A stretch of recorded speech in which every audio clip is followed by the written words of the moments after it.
Today we will talk about the different types of chemical bonds and how you can determine each different type of chemical bond.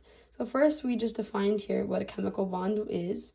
It is just attraction between two or more atoms that allows them to form into a more stable chemical compound. One concept that you must know to determine types of chemical bonds is electronegativity.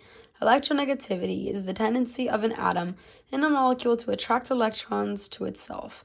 From left to right across the period on the periodic table, electronegativity increases. Going down a group on the periodic table, electronegativity decreases. Here we have an example between two atoms, one being hydrogen and another being fluorine. So the hydrogen atom has an electronegativity value of 1.2, while the fluorine atom has an electronegativity value of 4.0.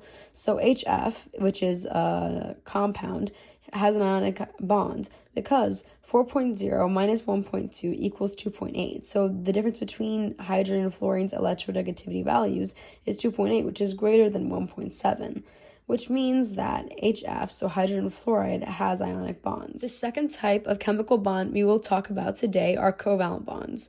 They occur when two atoms share electrons, and these two atoms tend to be nonmetals. There are two types of covalent bonds: nonpolar covalent bonds, which just mean that electrons are shared equally between the two atoms, and polar covalent bonds, which means that the electrons are not shared equally between the two atoms. Nonpolar bonds occur when the electronegativity difference between two atoms is 0.4 or less. Polar bonds occur when the electronegativity difference between two atoms is less than 1.7 but greater than 0.4.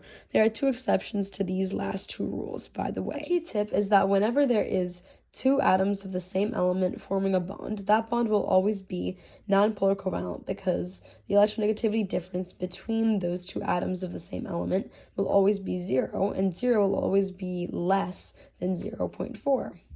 The last type of chemical bond that we will discuss are metallic bonds, which occur from electrostatic attraction between metal cations and delocalized electrons, aka the sea of electrons. So if you don't know some of these terms, that is all right because I will explain them to you. So delocalized electrons are electrons that do not belong to any one atom but to all atoms involved in bonding. An cation is a positively charged ion. And the sea of electrons is essentially just what delocalized electrons are. Thank you so much for watching. Like and subscribe, and remember there's new videos every Saturday on chemistry topics.